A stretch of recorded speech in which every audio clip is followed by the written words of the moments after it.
Assalamualaikum warahmatullahi wabarakatuh. Bertemu lagi dengan saya Uliatul Mukarromah di acara ngaji ekonomi bersama Lembaga Perekonomian Nahdlatul Ulama atau LPNU Kabupaten Cirebon. Nah, ngaji ekonomi hari ini kita akan membahas terkait mengenal dan implementasi akses layanan keuangan syariah. Nah, di sini saya sudah bersama dua narasumber hebat nih. Yang pertama ada Teh Dian Ismarianti SS ya Teh. Assalamualaikum Teh. Waalaikumsalam. Nah, Teh Dian ini dari Regional Liabilities Manager wilayah Jawa Barat dan Kalimantan dari Bank Muamalat ya Teh ya. Dan di sini ada juga Kang Nurdin SE. Ya, Assalamualaikum Kang. Gimana nih kabarnya? Ya, alhamdulillah Alhamdulillah. Iya. Sehat. Kang Nurdin ini sebagai salah satu manajer KS PPS BMTNU Arta Bekah ya, Betul. ya Kang ya. Nah, sebelum kita akan membahas terkait layanan keuangan syariah, sebelumnya saya akan memberikan pengantar ya. Di sini Lembaga Keuangan Syariah merupakan salah satu badan usaha yang kegiatannya memang di bidang keuangan syariah dan asetnya berupa keuangan maupun non keuangan berdasarkan prinsip syariah Islam. Nah, di setiap kegiatan operasionalnya nih di dalamnya tidak boleh mengandung unsur riba ya Kang ya, ya Teh ya. Betul. Ataupun unsur-unsur yang memang dilarang dalam agama Islam. Betul. Nah, kita akan membahas lebih banyak lagi nih teman-teman. Sama pertama Teh Dian dulu ya Kang ya. Mangga. Iya. Ladies first ya. Iya, ladies first nih. Baik, Teh Dian, terima kasih sudah meluangkan waktunya Dengan untuk senang ngaji hati. ekonomi. Terima kasih. Langsung saja Teh ya. Siap. Bisa dijelaskan, diinformasikan terkait jasa keuangan syariah nih, apa bedanya sih jasa keuangan syariah dan jasa keuangan konvensional? Lalu mungkin bisa diinformasikan juga terkait akad-akadnya yang digunakan di jasa keuangan syariah ya. Oke. Mungkin itu, silahkan. Baik, Mbak Ulia, terima kasih banyak. Iya, sama-sama. Aduh, hari ini saya sangat merasa terhormat karena kalau bicara ilmu saya masih sangat jauh sebenarnya. Tapi mohon izin Mas Nurdin juga untuk bisa hari ini saya sharing sedikit terkait dengan ekonomi syariah, lebih tepatnya adalah mungkin lebih ke jasa keuangan syariah. Bisnis apa saja ya yang ada di jasa keuangan syariah. Merujuk dari apa tadi yang sudah Mbak Ulia tanyakan, apa sih yang membedakan antara jasa keuangan syariah dengan jasa keuangan konvensional? Betul. Ini lazim banyak sekali dari nasabah ataupun dari masyarakat kita yang sebenarnya mempertanyakan apa sih bedanya gitu kan. Bahkan ada juga yang lebih ekstrim, ada yang menanyakan bedanya mah cuman di kalau konvensional bunga gitu ya, kalau misalnya di syariah itu pakai bagi hasil gitu. Itu yang pemahaman dari masyarakat awam. Apakah itu salah? Tidak, itu benar, tetapi memang belum secara istilahnya secara spesifik atau secara detail dari pengertian keuangan syariah itu sendiri. Jadi mohon izin untuk sekarang hari ini saya mencoba untuk sedikit menjelaskan apa yang menjadi pembeda antara jasa keuangan syariah dengan jasa keuangan konvensional gitu ya. Jadi kalau secara kegiatan usahanya sama ya, Mas Nurdin ya. Dulu Mas Nurdin basically-nya kebetulan dari perbankan konvensional ya sebelumnya gitu. Jadi secara kegiatan usaha sama sebenarnya kegiatan usahanya gitu kan. Hanya yang membedakan kalau untuk jasa keuangan syariah itu adalah kegiatan usahanya itu adalah berdasarkan kepada prinsip-prinsip syariah, menggunakan akad-akad yang sesuai dengan ketentuan syariah Islam gitu kan, yang diatur sesuai dengan fatwa MUI, yang di situ adalah ada istilahnya ada unsur-unsur keadilan, ada keseimbangan, dan yang seperti Mbak Ulia jelaskan tadi adalah bahwa jasa keuangan syariah yang perlu dipastikan adalah bahwa tidak ada riba di dalamnya ya, tidak ada riba di dalamnya, dan unsur-unsur atau objek yang menjadi kegiatan usahanya itu adalah harus objek-objek yang halal ya, atau tidak ada unsur haramnya. Seperti itu mungkin yang secara mendasar perbedaan antara jasa keuangan syariah dengan keuangan konvensional. Nah, merujuk dari pertanyaan Mbak Olga tadi juga dan sesuai tadi yang sudah saya sampaikan, kita adalah menggunakan, yang membedakan adalah kita menggunakan akad nih. Kalau untuk di syariah ini kita pakai akad, apapun itu kita pakai akad judulnya, gitu kan. Kalau di konvensional kan apapun itu tidak ada akadnya. Nah, kalau kita untuk di jasa keuangan syariah itu adalah ada akad-akadnya. Akad-akad apa saja yang lazim digunakan untuk di jasa keuangan syariah itu, yang pertama yang pasti sering masyarakat dengar itu adalah akadnya itu adalah akad wadiah. Ya, akad wadiah itu apa sih gitu kan? Sebenarnya akad wadiah itu apa gitu. Nah, akad wadiah itu boleh dikatakan akad wadiah ini adalah secara konsep adalah titipan sebenarnya, gitu kan, titipan gitu kan. Jadi karena ini memang sifatnya hanya titipan gitu kan, jadi nasabah, jadi antara pihak nasabah dengan pihak jasa keuangan atau di sini bisa saya katakan contohkan adalah misalnya perbankan gitu ya, itu adalah hanya nasabah sifatnya adalah menitipkan uangnya di perbankan gitu kan, supaya nasabah kan berpikir bahwa ada beberapa memang yang istilahnya menghendaki saya menyimpan uang di bank itu mengharapkan adanya imbal hasil gitu, atau memang yang spesifik saya mau menyimpan uang di bank itu hanya sebatas biar uang saya aman gitu, karena kalau saya taruh di rumah terlalu banyak resikonya gitu. Jadi saya simpanlah di bank. Nah, bagi yang istilahnya nasabah-nasabah yang memang hanya maunya adalah hanya memang saving aja, saya tidak menghendaki adanya imbal hasil nih, pokoknya saya yang penting uang saya aman. Nah, itu tadi kita menggunakan akad wadiah itu tadi, karena kalau akad wadiah di situ adalah tidak ada imbal hasil yang diberikan. Tetapi karena memang tidak ada imbal hasil yang diberikan juga, nasabah juga tidak kenakan biaya administrasi. Lalu uang nasabah kan disimpan nih di bank gitu kan, dikelola sama di bank gitu. Masa iya sih nasabah nggak dapat apa-apa gitu. Nah, terkait dengan karena ini tadi memang konsepnya adalah titipan dan memang tidak boleh ada apapun yang diperjanjikan untuk diberikan kepada nasabah, kita tidak boleh memperjanjikan di awal untuk nanti akan ada imbal hasil sekian atau akan ada hadiah ini, itu tidak bisa, tidak boleh gitu kan. Tetapi jika dalam kegiatan usahanya nanti misalnya perbankan ini mendapatkan atau jasa keuangan ini mendapatkan pendapatan nih dari penghimpunan dana ini, dari pengelolaan dana ini gitu. Nah, itu gimana? Apakah perbankan atau jasa keuangan ini nggak boleh nih ngasih bonus atau ngasih hadiah nih buat nasabah? Boleh. Nasabah kita perbankan syariah boleh memberikan bonus kepada nasabah, tetapi sifatnya itu adalah sukarela dan tidak boleh juga itu diperjanjikan di awal. Begitu Mbak Ulia kalau untuk yang terkait untuk yang akad wadiah gitu. Nah, ada akad lain lagi. Nah, akad wadiah ini lazimnya adalah digunakan untuk nasabah kalau misalnya nasabah menempatkan dana di kita atau nabung lah ya gitu. Nah, nanti ada beberapa akad lagi juga gitu kan, akad mudharabah. Nah, kalau akad mudharabah ini sedikit berbeda dengan tadi akad wadiah. Kalau akad wadiah memang konsepnya adalah titipan. Kalau akad mudharabah ini adalah bahwa nanti sudah disepakati ini di awal bahwa nasabah datang ke bank, Bapak Ibu, saya mau naruh uang saya di bank. Saya naruh 3 bulan. Kira-kira kalau misalnya saya taruh 3 bulan nih, nanti saya dapat imbal hasilnya berapa ya gitu. Nah, itu imbal hasil untuk di perbankan syariah, apakah imbal hasilnya nanti akan pasti? Tidak ya, karena kita tidak akan tahu.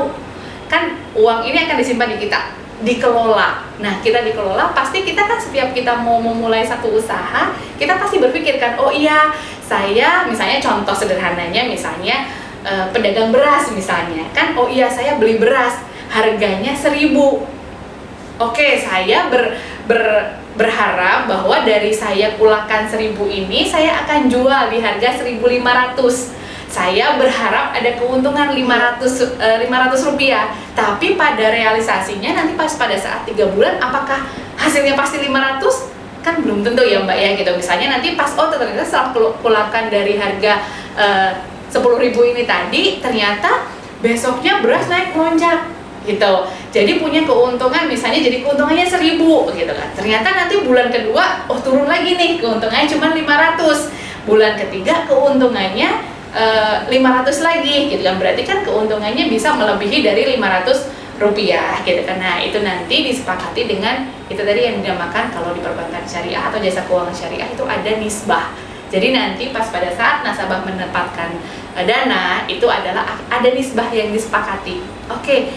Jika nanti uang ini dikelola oleh bank, nanti jika ada keuntungannya, nanti akan ada pembagian nisbahnya. Nisbah untuk bank berapa, nisbah untuk nasabahnya berapa. Yang kita jadikan patokan adalah nisbahnya, persentasinya. Nisbahnya berapa nih? Oke, 30-70. 30 untuk nasabah, 70 untuk bank. Lah, nilai dari 30 dan 70 ini tadi itu tidak akan pernah pasti, karena kita akan lihat dulu dari realisasinya. Jadi pas pada saat 3 bulan berjalan ini, berapa sih keuntungan yang bisa kita himpun, gitu kan? Berapa sih pendapatan yang kita dapatkan? Nah, dari pendapatan itu baru nanti kita bagi sesuai dengan persentase yang sudah kita sepakati di awal. Gitu. Nah, karena di sini ada istilahnya ada imbal hasil yang diterima oleh nasabah, gitu kan, dari jasa keuangan juga membebankan karena kan kita perbankan sudah mengelola nih dananya. Boleh ya Pak, karena saya sudah bantu kelola dana Bapak dapat imbal hasil, Bapak kita bebankan untuk biaya administrasi, boleh ya gitu. Nah, nanti itu biasanya untuk kalau akad mudharabah, nasabah diberikan bagi hasil, tetapi nasabah juga akan kita bebankan untuk biaya administrasi. Nah, biaya administrasi ini tadi beragam ya Mbak Aulia ya, tergantung nanti kalau misalnya contoh di perbankan A bagi hasil untuk beban biaya administrasinya misalnya 10.000 gitu. Nah, biasanya nanti di bank B ini akan berbeda lagi. Jadi itu tergantung untuk beban biaya administrasinya itu adalah tergantung dari perbankan masing-masing. Nah, saya mau mencoba untuk memberikan satu contoh lagi terkait untuk akad, itu adalah akad untuk murabahah ya Pak Nurdin ya. Itu lazim di pembiayaan ya Pak Nurdin ya. Jadi untuk di pembiayaan itu ada akad murabahah yang itu adalah sifatnya itu kalau lebih gampangnya jual beli ya. Betul ya Pak Nurdin ya. Jadi kalau untuk yang ini kalau Pak Nurdin ini memang spesialis pembiayaan sebenarnya gitu kan. Beliau jagonya di pembiayaan. Jadi di sini saya dan Mas Nurdin sifatnya alhamdulillah nih pas ini ya yang Mbak Aulia untuk mencari narasumbernya, karena saya basically-nya adalah funding atau penghimpunan dana. Nah, Pak Nurdin ini basically-nya itu adalah pembiayaan gitu. Jadi cocok gitu. Jadi kalau murabahah itu lebih ke akadnya adalah lebih ke jual beli. Ya, jadi kan kalau di perbankan konvensional kalau minjem uang ya udah minjem aja. Mau peruntukannya itu mau buat apa, kita bank nggak mau tahu.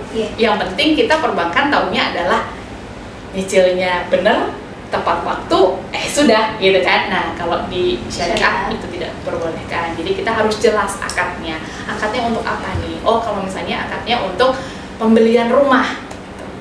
Terus bagaimana teknisnya? Nah, nanti secara teknis mungkin Mas Nurdin yang akan bisa menjelaskan detailnya. Tapi kalau yang jual beli ini tadi sekilas kalau boleh saya jelaskan adalah misalnya nih harga rumahnya adalah 400 juta ya, harga rumah 400 juta. Ini adalah nanti bank terlebih dahulu yang akan membayar. Jadi seolah-olah bank yang membeli. Nah, dari bank membeli ini nanti akan kita jual lagi ke nasabah. Kita sepakati dulu nih. Oke, saya beli dari developer ini 400 juta. Sekarang saya jual ke kamu ya, gitu kan? Saya jual ke kamu seharga 600 juta. Nanti kamu cicil setiap bulan, gitu kan? Nanti pas pada saat sesuai dengan kontrak yang sudah disepakati, udah disepakati kedua pihak, misalnya jangka waktunya 10 tahun atau berapa.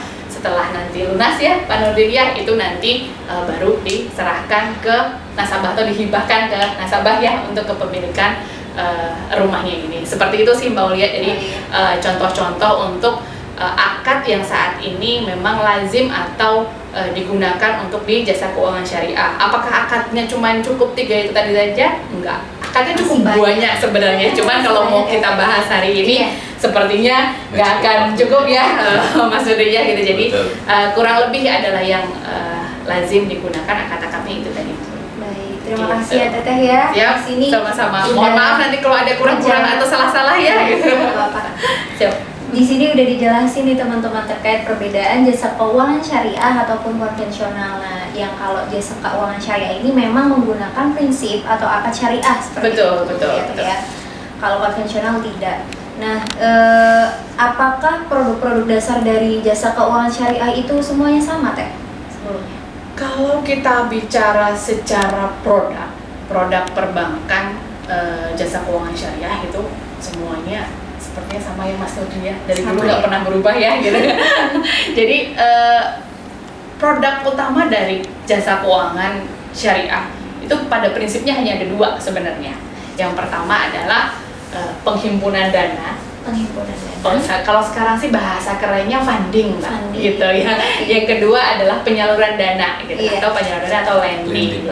Kayak tadi yang saya bilang, saya basicnya adalah funding, Mas Nurdin ini basicnya adalah lending, gitu. Jadi secara bisnis utama dari jasa keuangan syariah ya bisnis utamanya adalah ada dua, ada funding, ada lending. Nah, funding ini sendiri atau penghimpunan dana ini adalah kegiatan kita menghimpun dana dari pihak ketiga atau dari masyarakat. Contohnya adalah yaitu produk dasar perbankan untuk di penghimpunan dana itu adalah ada tabungan, giro, ada deposito gitu. Nah, kalau untuk tabungan ini adalah segmennya adalah untuk nasabah-nasabah perorangan gitu. Nah, untuk giro ini adalah untuk kita memfasilitasi nasabah-nasabah non perorangan. Contohnya seperti misalnya PCNU mau buka rekening gitu. Itu kita bukainya rekening apa? Itu kita bukainya adalah rekening giro seperti itu. Atau misalnya perusahaan A mau buka rekening, kita bukainya adalah rekening giro gitu. Nah, kalau untuk deposito sendiri itu adalah seperti itu. Deposito ini adalah simpanan berjangka ya Mbak Olia ya. Jadi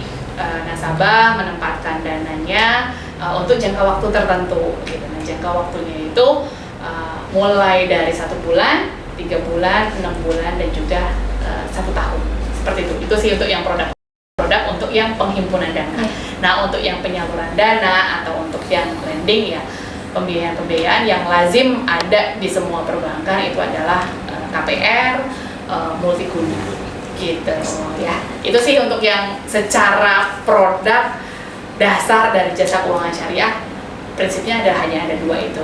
Sekalipun sekarang untuk mulai untuk bank-bank yang sudah mulai bank buku 2, buku 3 itu memang sudah lebih berkembang ya. Nah, apalagi bank buku 4 itu nanti sudah bergeraknya adalah udah mulai ke fee base, udah mulai ke wealth management gitu. Tetapi secara produk dasar untuk perbankan atau jasa keuangan syariah itu adalah funding dan juga lending. Itu prinsipnya, pokoknya jasa keuangan itu adalah bisnisnya adalah dua, funding, lending. Gitu, oh ya. Ya, terima kasih banyak ya Teh Dian sudah menjelaskan seputar jasa keuangan syariah dan akad-akadnya, produk-produknya gitu ya. Nah, perlu teman-teman ketahui, dua narasumber ini merupakan salah satu atau salah dua pengurus juga dari Lembaga Perekonomian Nahdlatul Ulama ya. Jadi orang-orang hebat semua ya di dalamnya. Di divisi jasa keuangan ya, Kang ya. Oke. Kita lanjut nih ke Kang Nurdin. Setelah kita bahas nih Kang sama Teh Dian terkait perbedaan jasa keuangan syariah ataupun dengan jasa keuangan konvensional dengan akad dan prinsip yang sudah dijelaskan, gimana nih di LPM sendiri, apakah sudah ada terkait lembaganya itu? Mangga dijelaskan ya Kang ya. Ya, terima kasih atas waktunya Mbak Ulia. Sebelumnya saya jelaskan terlebih dahulu ya terkait tadi Ibu Dian sudah banyak tuh, sudah luar biasa detailnya, betul, sudah luar biasa detailnya, sudah luar biasa penjabarannya sangat jelas sekali. Nah, saya mungkin akan lebih spesifik menjelaskan terkait yang tadi Mbak Ulia tanyakan, LPNU punya nggak sih jasa keuangan ataupun lembaga keuangan? Ya, alhamdulillah saat ini ya Bu Dian, LPNU sudah mempunyai jasa keuangan yaitu bernama Koperasi BMT NU Arta Berkah. Betul, Masya Allah. Itu secara legalitas ya, secara legalitas itu dibentuk pada Desember 2019 dan mulai beroperasi pada Januari di tahun 2020. Jadi alhamdulillah sudah berusia kurang lebih sekitar 3 tahun. 3 tahun sampai dengan sekarang. Nah, terkait tadi masalah apa sih jasa keuangan yang ada di LPNU? Nah, itu salah satunya kita punya Koperasi BMT NU Arta Berkah. Itu alhamdulillah punya kita semua itu warga Nahdiyin Kabupaten Cirebon ya. Jadi saya mengajak ke seluruh warga Nahdiyin ya, barangkali ingin mengetahui di mana sih BMT Arta Berkah, silahkan datang langsung ke ruko Taman Sumber Indah, Blok B, nomor 5 di Wanasaba Kidul, Talun, betul. Betul. Talun ya Kang ya. Betul, boleh ya.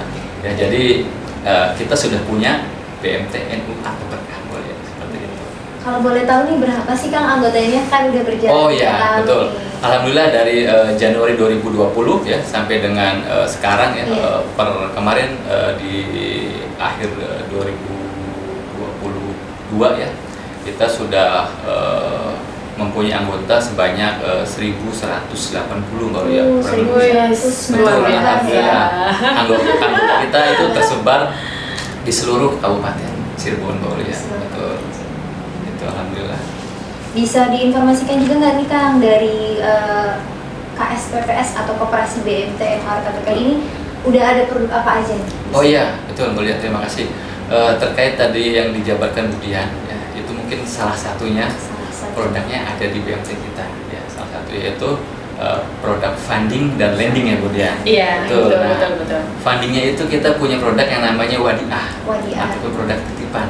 Jadi kalau misalkan Mbak Ulia daripada menyimpan uang di rumah nih ya, yang kata Budian bilang berisiko tinggi ya, nah mending simpan di koperasi kita ya, di BMTN Arta Berkah. Iya. Nah, itu tanpa adanya biaya setiap bulannya dan bisa diambil setiap waktu.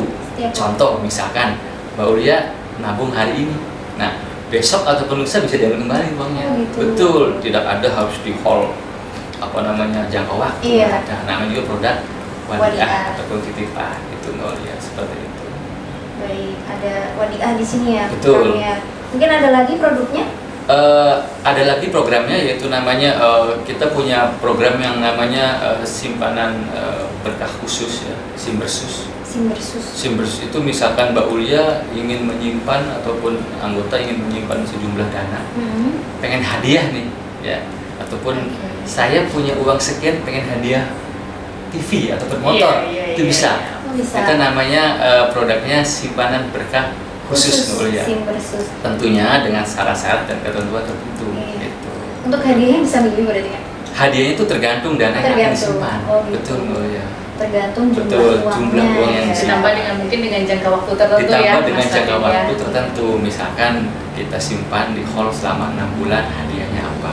Tentunya semakin jangka waktunya panjang hold, itu mungkin semakin Ya. besar hadiahnya. Bisa hadiah. Tergantung sama nominal dan jangka waktu ya, Mas Betul, Fadil, tergantung ya. nominal Betul. dana yang Oke, oke. disetorkan. Jadi Gitu. itu lebih ini Mbak, kita beli, ya kan? Betul. Kan kalau nasabah membeli, misalnya tadi contoh misalnya mau beli TV gitu, Iya. Betul. kan berarti nasabah harus mengeluarkan uang, Iya. baru akan didapat TV-nya. Nah berarti dengan program ini tadi Nah. uang nasabah masih tetap utuh ya, Betul. Mas Dudin ya.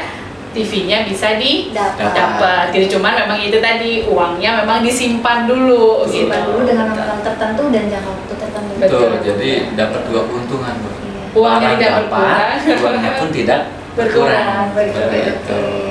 Menarik ya Mas? Ya. Menarik, betul. Oh, Masya Allah, luar Makanya biasa ya, loh. saya ya mengajak ke seluruh warga Nahdliyin ya, barangkali misalkan punya dana yang disimpan di rumah berisiko, silakan simpan di BMCN Arta Berkah. Oke, terima kasih Kang Nurdin atas Ya. penjelasannya. Wah, menarik sekali ya teman-teman ya. Di LPNU sendiri, khususnya di Kabupaten Cirebon, kita sudah memiliki koperasi atau Betul. BMT NU Arta Berkah. Nah, sembari menunggu waktu, dari kami ingin mengajak teman-teman nih, khususnya warga Nahdliyin, jangan bingung-bingung ya, jangan pusing-pusing. Kalau punya uang, punya tabungan yang memang tidak tenang nih kalau nyimpennya di rumah, kita bisa titipin di koperasi BMT NU Arta Berkah seperti itu. Kita juga sudah resmi ya Kang ya untuk Betul, izinnya, sudah resmi. SK-nya. Perlu Mbak Ulia tahu bahwasanya BMTR NU Arta Berkah itu legalitasnya sudah izinnya nasional Mbak. Oh, sudah izin nasional. Betul, kita sudah izin nasional Bu Dian. Iya, Jadi kalau betul. misalkan kita ingin buka cabang di luar Cirebon provinsi pun ya bisa ya? Bisa seperti itu. ya. Kemarin juga sempat saya dengar sudah menggunakan sistemnya, udah menggunakan Betul, nah ini, itu ya, sudah perlu- bisa cashless juga ya. Cashless, Mas Dudin, ya. betul.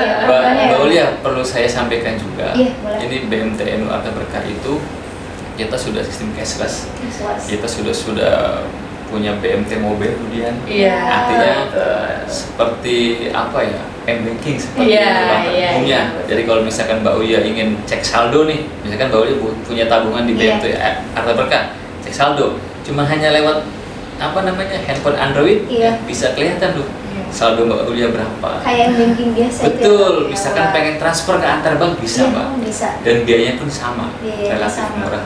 Oke, terima kasih ya Kang Nurdin sudah menjelaskan secara detail nih dari koperasi BMTN Marta Berkah yang memang di bawah naungan LPNU. Nah, untuk teman-teman jangan bingung lagi ya, jangan pusing-pusing ketika teman-teman punya tabungan atau uang banyak, bisa banget ditaruh di koperasi BMTNU Arta Berkah.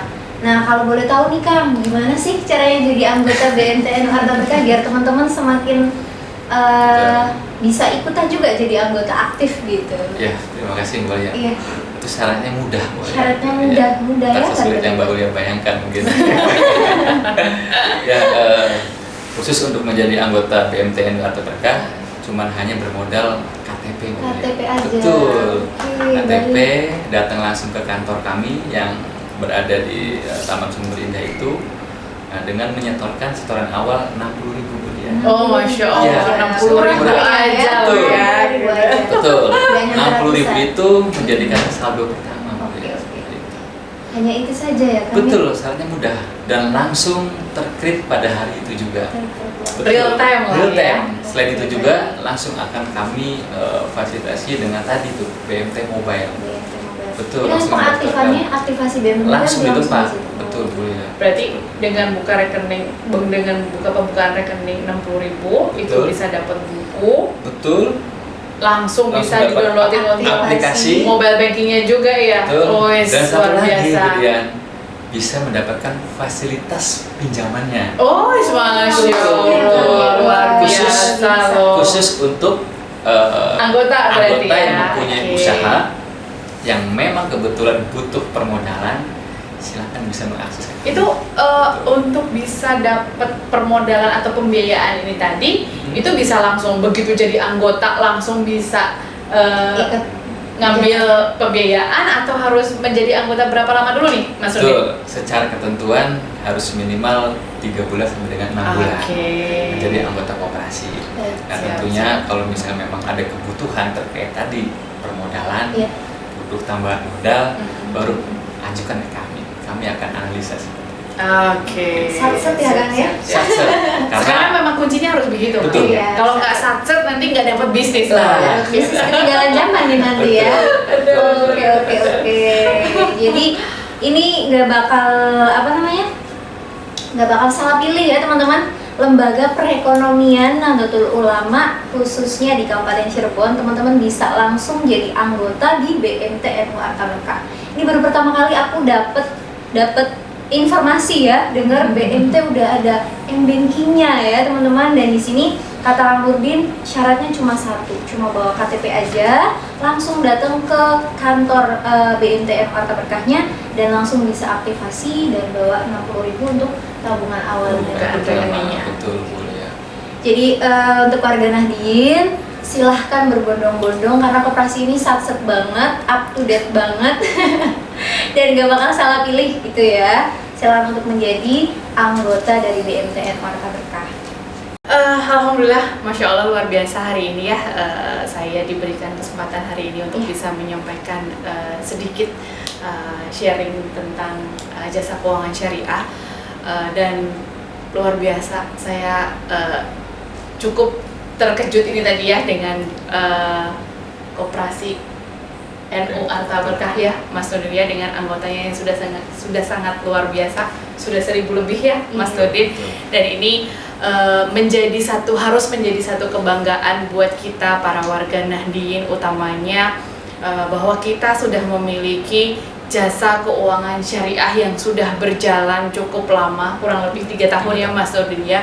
Di tengah memang pemerintah juga saat ini sedang menggalakkan masyarakat ekonomi syariah, sedang meningkatkan ekonomi syariah, pun kita warga Nahdien itu sudah memulainya, sudah menjalankan, dan mudah-mudahan ini menjadi istilahnya ikhtiar kita bersama untuk mengembangkan ekonomi syariah dan juga untuk mengembangkan NU, untuk membanggakan NU dan juga untuk membesarkan NU, dimulai dari PCNU Kabupaten Cirebon, dan kita mulai dari koperasi BMT NU Arka Berkah. Ya, Mas Nurdin ya, bismillah, mudah-mudahan ini menjadi ikhtiar baik kita bersama, dan mudah-mudahan Allah memudahkan semua Amin. urusan kita, memudahkan semua ikhtiar kita, dan bismillah ini akan menjadi amal jariah untuk kita